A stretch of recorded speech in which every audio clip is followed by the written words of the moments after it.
97 yards to score. Well, the first play, quarterback gets the ball, he's sacked, he's terribly injured, they have to cart him off the field. The coach is perplexed because he knows his second-string quarterback has been injured all season and hasn't seen any game time. So he looks to his only viable option, and that's a freshman quarterback who also serves as the team's punter. And he's seen no action as quarterback this season. So the coach pulls the young quarterback to him and he says, okay, I want you to hand the ball off to Jones, which is the running back, the first 2 plays. Then on the next play, I want you to punt it. You got it? Yes, sir, I got it. So the young quarterback lines up behind the center, hikes the ball, hands it to Jones, and lo and behold, there's a gap in the defense. And that running back gains 50 yards. The stadium erupts. Everybody's so excited. Young quarterback snaps the ball again. He gets it. Hands it to Jones. Jones takes off. He finds another seam. Another 40 yards. And he finds himself down at the 2-yard line, just 6 feet from the end zone. The crowd is erupting. The young quarterback calls for the ball. He gets it. And he punts it into the stands. There's a gasp over the whole stadium. The dejected offense walks off the field. The coach grabs the freshman, pulls him to the side, and says, "What in the heck were you thinking calling a play like that?" The young man, with all the confidence in the world, looked his coach in the eye and he says, "I was thinking what a dumb coach we have to call a play like that."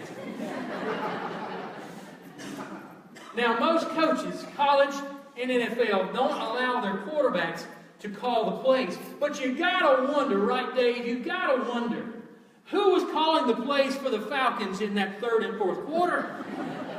Was it Matt Ryan, or was it the coach, or were they just playing? Who knows? But one of the great privileges we have of being followers of Christ is that God has given us the freedom to choose. And as we're going to learn from our reading today, from Deuteronomy, we have a choice to choose life or choose death. That's exactly what Moses is saying to the people here. So let's look at this passage. The ability to make concise and accurate decisions is often one of the greatest secrets of successful living. And we're going to be given some tools right here today from Moses. This is Deuteronomy 30:15 through 20. "See, I have set before you today life and prosperity, death and adversity, if you obey the commandments of the Lord that I am commanding you today, by loving the Lord your God, walking in his ways, and observing his commandments, decrees, and ordinances. Then you shall live and become numerous, and the Lord your God will bless you in the land that you are entering to possess. But if your heart turns away and you do not hear, but are led astray to bow down to other gods and serve them, I declare to you today that you shall perish. You shall not live in the land that you are crossing the Jordan to enter and possess. I call heaven and earth to witness against you today that I have set before you life and death, blessings and curses. Choose life so that you and your descendants may live, loving the Lord your God, obeying him and holding fast to him. For that means life to you and length of days, so that you may live in the land that the Lord swore to give to your ancestors, to Abraham, Isaac, and to Jacob." This is the word of God, the people of God. Thanks be to God. So we're not going to be talking about football today, obviously, but we are going to talk about the ability to choose. God allows us to call our own plays. He does, to call our own plays. In the Garden of Eden, God gave Adam and Eve everything they needed to sustain their life. You're familiar with the story.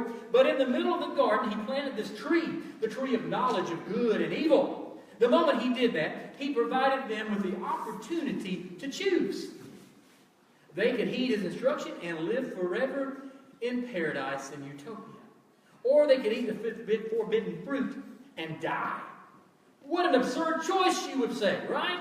Who would ever choose death over life? Yet people make that choice all the time. Can you believe it was 50 years ago today when the Surgeon General put this notice on the back of every cigarette pack?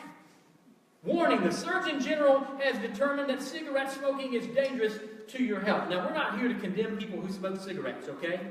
But I just want you to hear this. That warning marked a turning point in our society. Did people stop smoking?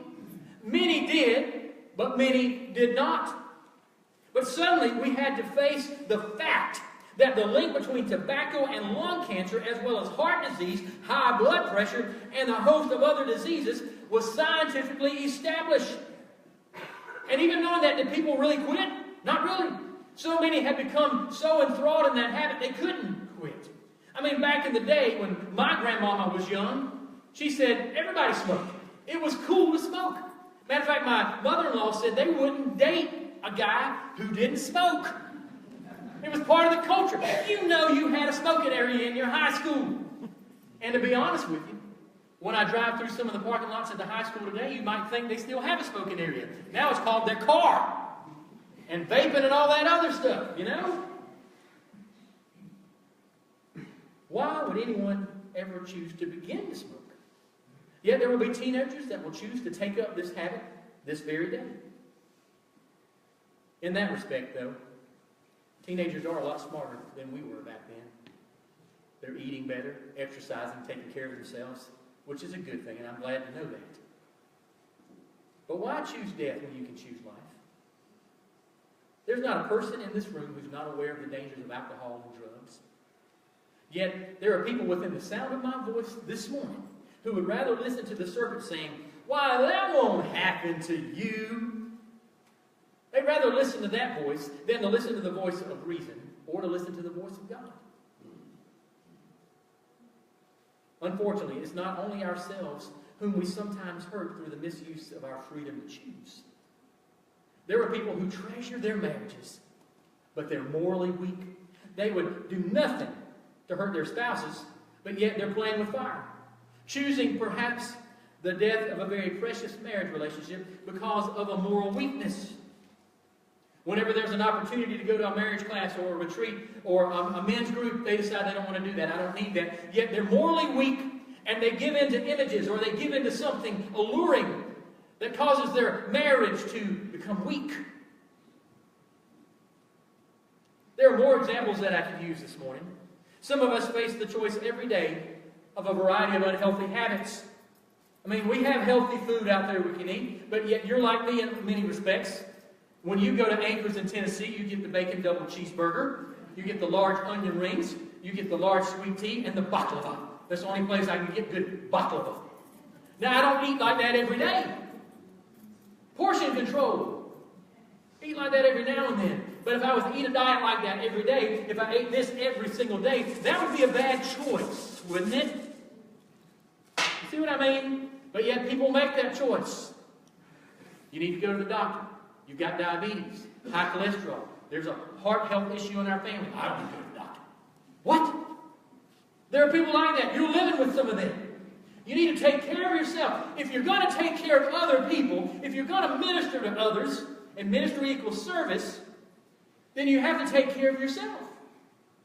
You have to. You have to move forward in this life. That's choosing life, not choosing death. Who in the world would choose death over life? Millions of people do it every day. That was true 3,000 years ago as it is today. So it's with great urgency that Moses called the people together and he issued this plea. Here's what Moses said. "This day I call the heavens and the earth as witnesses against you, that I have set before you life and death, blessings and curses. Now choose life so that you and your children may live and that you may love the Lord your God. Listen to his voice. Hold fast to him, for the Lord is your life, and he will give you many years in the land he swore to give your fathers, Abraham, Isaac, and Jacob." So we learn from Moses one of the keys to successful Christian living is the realization that God has given us the freedom to choose our own destinies. Now, you've seen the billboards in Chattanooga and Atlanta with Bishop so-and-so and Prophetess so-and-so and Evangelist so-and-so. There's that big picture of them. SJ said, "Dad, why don't we put a picture of you on Cleveland Highway like they do?" I don't want to do that. Because it's all about them. It's all about God. Not about any one person. Not downplaying them, but anyway, don't need that. Okay? We have the freedom to choose our own destinies. People say, "This is your destiny." Books about destiny. God allows you the freedom to choose your destiny, but you choose your destiny with Him. It's a mutual decision that you make. A social worker in Jose, California tells of knocking at the door of a decrepit house. This house was falling down and this couple inside was struggling with life. And as she knocked on the door, the woman cracked the door open just a little bit and she said, "You needn't come in here. Me and my husband don't take no interest in nothing." What a pitiful description of persons who have given up control of their lives. We don't take no interest in nothing. Will Willimon, a great Methodist, a bishop, a great teacher, a great dean of Duke Theological Seminary, tells of seeing a movie years ago in which one of the leading players lived a tragic life, careening from one disaster to the next, unable to hold a job or keep his family. He finally dies in a tavern brawl. He gets in a fight in the bar. At his death, one of the men who had tried in vain to befriend him and help him get his life in order says, "Joe died almost like he was born. He came into this world kicking and screaming and fighting and understanding nothing. And he went out of this world fighting without the slightest notion of what he was put here for or where he was going." A pitiful record of another life out of control. God has given us the ability to take control over our lives. We can choose our own destinies. Every study of great leaders has emphasized their decisiveness. They knew where they were going, and they made the decision necessary to get there. And ladies and gentlemen, decisions are being made in our country right now that will get us there. Will get us back to one nation under God. You may not like it. You may disagree with it, but it's the truth. And it's happening. God uses people. Do you know that? And He can use leaders whether you like them or not. We respect the office and we respect God and we trust Him to do the right thing. Give that some thought. There's a cartoon in the newspapers. I know Doug Sullivan's read this cartoon. He likes cartoons. He sends it to me all the time. Called Barry's World. Doug, you know this one. It shows a picture of a down-and-out vagrant sitting on a sidewalk. Beside him is this large sign that reads like this: "Keeping my options open. Thank you." It would be nice to go through life always with our options open. But somewhere along the way, we have to make some hard decisions. Some of you may remember Uncle Remus.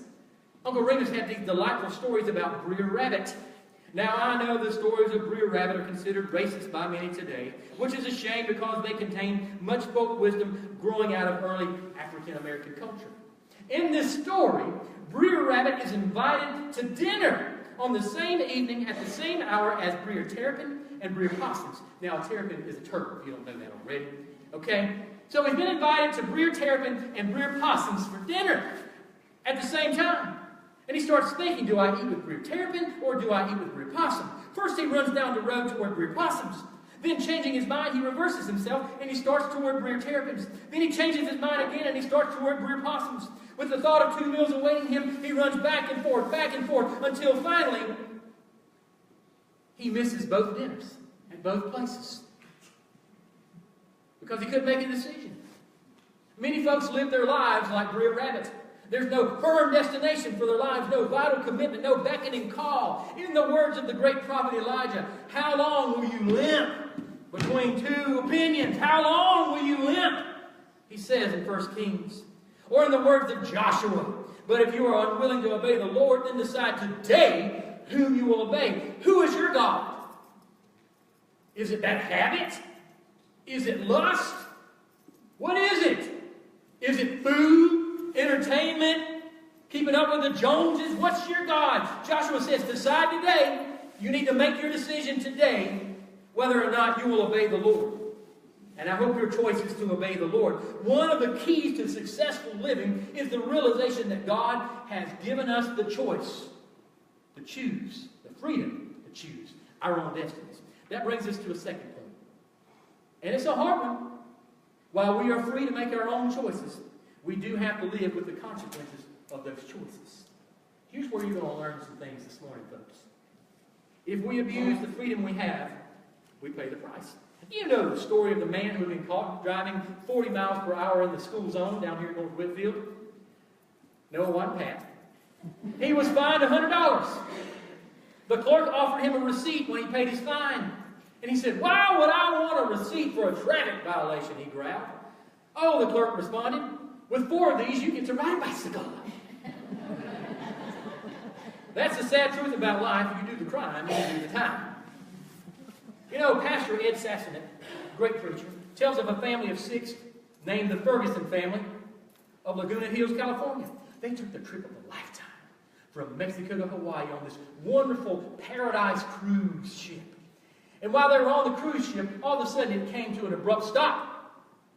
You see, their young daughter, 20-year-old Kelly Ferguson, was homesick for her boyfriend back in California. She wanted to go back home. She didn't want to continue with the family vacation. So she decided to leave a couple of fake terrorist threats in one of the women's restrooms in hopes that the ship's steward would find them and they could return home. One of the notes said this: "I have been sent on a mission to kill all Americanos aboard Legend if we port on American soil." Someone found the notes, and the ship was anchored immediately off the waters of Hawaii. And there the ship was boarded by the FBI, 120 members of the Hawaiian Joint Terrorism Task Force, and the Coast Guard. An intense search ensued for biological, chemical, and explosive weapons aboard the ship, as well as an interrogation of all the crew members and 2,400 passengers. It cost the Coast Guard $336,000. Kelly Ferguson was quickly singled out as the one who left the notes. She was indicted by the federal grand jury under the USA Patriot Act with 2 counts of threatening acts of terrorism, each count punishable by a maximum of 20 years imprisonment. In 2003, she was sentenced to the minimal possible under the law, 2 years in federal prison with no chance of early release. Do you think that young woman ever thought her determination to go back home to her boyfriend would ever result in such a massive mess? Probably not. So many of the tribulations of this life are the result of bad decisions, unworthy actions, dishonest motives and means. And there's a price to be paid. God forgives us of our misdeeds. But God does not suspend the law of consequences. And there's a fine line there today in theology. What we sow, we reap. We have the freedom to choose. But with that freedom goes the responsibility to choose life and not death. This brings us to the final thing that needs to be said, because I see you looking. Not my fault we ain't got the 7 minutes for the sermon today. There is one choice. Yes, I said it. There is one choice that surpasses all others in importance. That, of course, is the decision to choose Christ. And you don't put a time limit on Christ today, okay? Don't do it. Put your phone and your watch away if that's what you're succumbing to. That's the choice you're making. You're choosing death rather than choosing life. So, that's your most important decision. The decision to choose Christ. When Moses instructed the children of Israel to choose life, he was impressing upon them that they should obey the commandments of God. But this is where you need to listen. To obey the commandments was life in Moses' teachings. Of course, you and I have discovered something even more vital than the commandments have. And I'm pointing because you have. We have discovered Christ himself. I am the way, the truth, and the life. That's his words. I am the way, the truth, and the life, said Jesus. To choose Jesus is to choose life. Millions of people throughout the ages have made that discovery, and it's the most important discovery anyone can ever make. More important than discovering the house you want to buy, or the college you want to go to, or the girl you want to date, or the boy you want to date, or both for some of you. You know what I'm saying? Politically correct. More important than being politically correct. Gavin's laughing. He woke up and said, "What?" He said it. In the 1960s, got to talk some more football here. In the 1960s, there was a player in the NFL. His name was John Bramlett. Bramlett was once known as the meanest man in the National Football League, even meaner than Mean Joe Green. I thought he was mean. Remember those Coke commercials? He was a free agent, and he became the starting linebacker for the Denver Broncos in 1965. He was runner-up for the Joe Namath for rookie. He was runner-up to Joe Namath for the Rookie of the Year award. He played in 2 Pro Bowls And in 1970, he was voted the most valuable player for the New England Patriots. How about that? John Bramlett. Off the field, however, his life was a mess. His family never knew when he would leave home, when he left home, if he would come back drunk or come home from jail or not even come home at all, because he was always in fights and bars. He was a rather big man and he beat a lot of people up. One day some visitors came by to the Bramlett home. They wanted to talk to John Bramlett about Christ. The impact of that visit changed John Bramlett's life forever. Suddenly he turned from pursuing death to pursuing life. And that is what we call repentance. It's the exercise of our freedom to decide by God's grace for those things that are of eternal value. John Bramlett made that choice. He even became a Christian minister. Today, his life is a living testimony to the change Christ can make in a person's life. Perhaps, though, Bramlett's greatest testimony is his son, Don. Don played in the NFL as well. Don still has a Christmas letter that he penned in an elementary school classroom years ago. The subject was, "All I want for Christmas is." And here's what young Don Bramlett wrote. "All I want for Christmas is for my family and me to have a very Merry Christmas, like the other 2 Christmases we've had. My dad was out drinking and fighting 3 years ago, and we were all worrying about him and wondering when he would come back. While opening our presents, we were so miserable through those years. Now we are very happy, and we have a very Merry Christmas after my daddy accepted Jesus in his heart. We have a lot to be thankful for. This is all I want for Christmas, and I got it. I have set before you life and death," said Moses. "Oh, but that you would choose life." Don Bramlett is not the only person ever to offer a fervent prayer on behalf of a father, a spouse, or a young person. It's an urgent plea that comes straight from the heart of God. Don't give up on your family member. Don't give up on your co-worker. Don't give up. Offer that fervent prayer. You do the possible. Trust God to do the impossible, and He will not fail. So you don't fail either. It's urgent that plea comes straight from the heart of God. It's directed to every one of us. God has given us the gift of choice. Bad choices, however, lead to negative consequences. Choose Christ and let Him help you with all the rest of your choices. Let me share something with you that can alter your life radically. Get so embedded in your faith, involved in your faith journey, choosing God every day, throughout the day, lifting Him up, reading His Word, and I mean reading it from your heart. Do that every day. Be consumed with the all-consuming God. And your desire, your bent to be morally weak, your desire to take up that habit, your desire to lust will eventually dissolve. You hear me, church? You hear me? That's a guarantee. That comes with a warranty.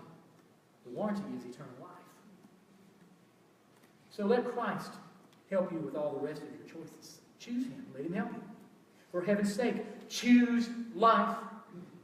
Choose Christ. Amen.